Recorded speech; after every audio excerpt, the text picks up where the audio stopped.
all the people who join you need to buy into the company's mission. I think it's actually the other way around. It's the company missions fits into each individual's mission. It's like, I want to create a world that my children are happy. That's the overarching goal. And Arch can play a role. Yeah. And that, I think, is the powerful thing, because that means they're not working for the mission of the company or the mission that I came up with. No, they actually work for their own. And that's when they're super motivated. I usually mess up an intro about every other time. So, hey everyone, it's Shroepfer, and I'm sitting down with another amazing founder, Phil Krinner, who's the founder and CEO of Arch. Thanks for having me. I'd like to talk a little bit about your sort of background, because you grew up on a strawberry farm, you have an MBA, you also have a master's in environment and resources, all from Stanford. How did you end up here starting this business? Originally from Germany. My dad used to be a strawberry farmer and then eventually started 2 new companies. So you grew up in an entrepreneurial family? I would say so, yeah. And 2015, my dad actually then asked me, hey, can you run the family business? Germany kind of started the solar wave. And so when I took over the family business, that's when we really became a global company. Built the largest solar power plant in Europe, in France, in 2016, and eventually got bigger and bigger. And despite the company staying relatively small. And how we did that was mostly robotic solar installation. In the US, during my master's in an MBA, I was obviously very exposed to the entire energy efficiency side of things. And turns out that 18% of the carbon emissions in 2019 were from residential buildings. And then 51% of all the energy consumed in a residential building is heating and cooling. This seems like big leverage. What's the technologies out there? And that's when I really learned everything about heat pumps. And was like, this technology should be in every home. Why is it not?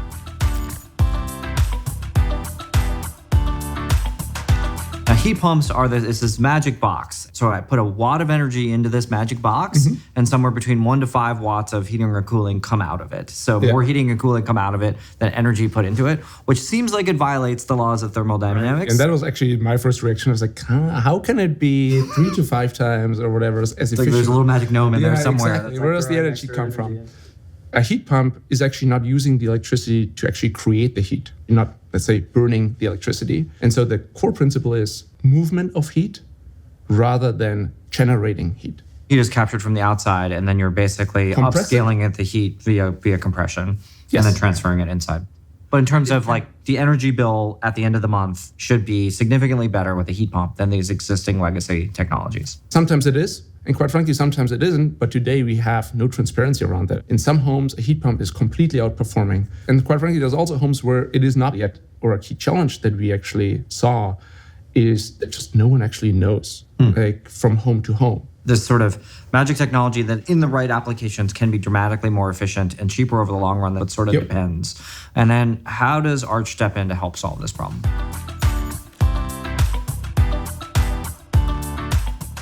When I learned about heat pumps, when I asked the question, why are there not more? I just invited 15 contractors to my apartment, and not all at once, not like a round table of contractors, but like over a few days. And asked them basically like, give me quotes for heat pumps, give me quotes for gas furnace. Average price for gas furnace was $8,000. Heat pumps ranged from $20,000 to $40,000. So way more expensive. So I asked them, how much am I going to save? And out of those 15 contractors, exactly 0 were able to tell me how much I'm going to save. So that's actually why it's really tough for me to make, or for anyone to really make this decision. And so the next step, I tried to really understand the contractors and basically became an apprentice to them. I would just ride along with them in the car, go to the construction sites, basically be their helper. And just riding along with them has been incredibly helpful. But it also made me realize, whoa, like there's a big gap how efficient we were in solar compared to how efficient the folks were in HVAC. 80% of the time, they drive around and actually it doesn't convert into business. It's a massive waste of resources. It's quite frustrating for the salespeople because 80% of the time you're sitting in your car, driving around, try to close the sale, but it's actually not going anywhere. Yeah. And that's where we are coming in. And our customers are the contractors.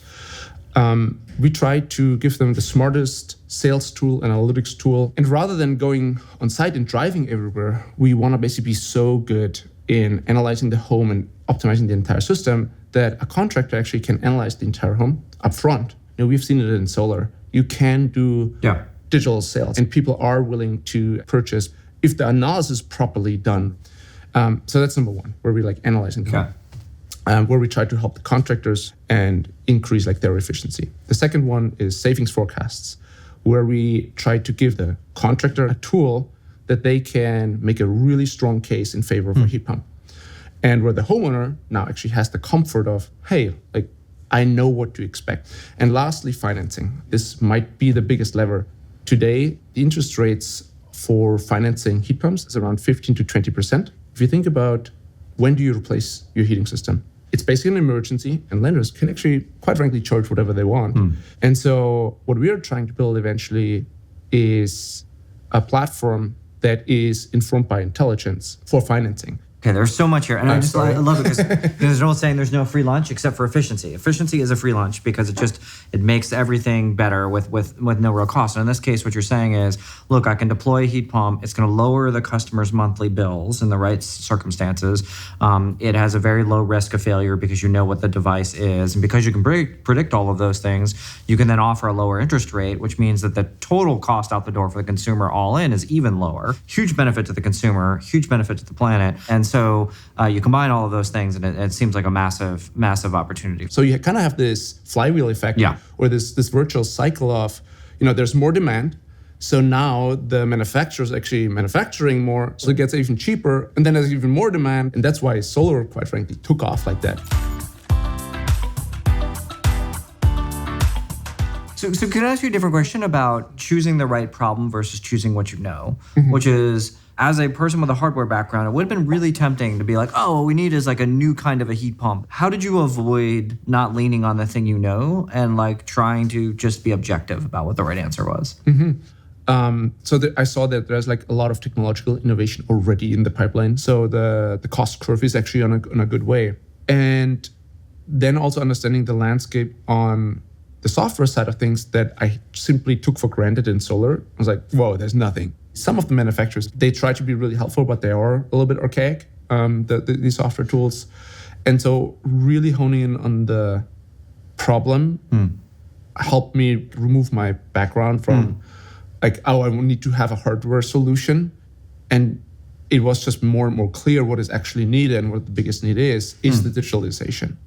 Talk to me about the life of a CEO.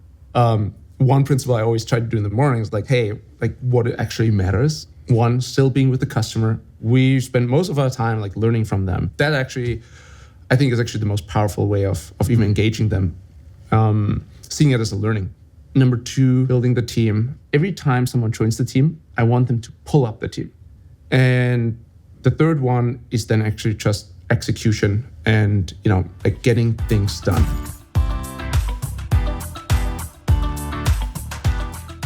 There's lots of people watching this who are maybe interested in starting a company or have started a company. How did you find your co-founder? Yeah, so first I needed to understand what are we actually going to build. And when I realized, okay, the most powerful solution is actually a software tool, and me not having that much experience in software, I was like, I want someone with a complementary skill set. I feel like it's the most important decision that an early stage company makes is like the co-founders. Yeah. What drew me to Sacha and where he stood out was actually his journey. No matter how hard the pushback is, he just keeps going. I was like, this is someone I wanna start like a really hard thing with. Then did like a work trial for a few months. Also had a harder conversation at some point, which was also very helpful to see how are we handling that together. What did you decide to sort of import or not import from the way the family business ran? Being just very comfortable with like literally getting your hands dirty. Like, when I was in the Middle East, I learned how to fix machines with almost like no tools. That comes in very handy, that you're not shy of doing like getting your hands dirty, showing up to a contractor, helping them.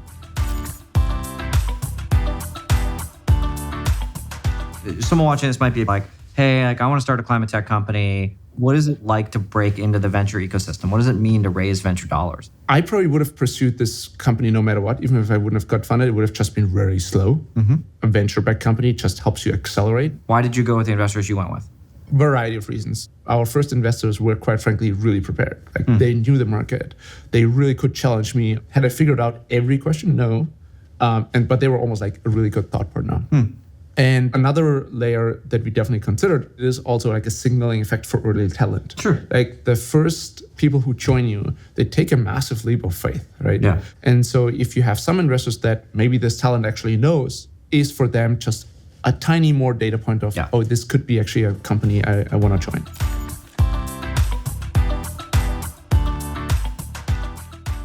What's been the most surprising thing about being a CEO founder? Yeah, so surprising is how many people are willing to support you when you put yourself out there. I think one other learning I had, I thought that from business school, but it was like, hey, all the people who join you need to buy into the company's mission. I think it's actually the other way around. It's the company missions fits into each individual's mission.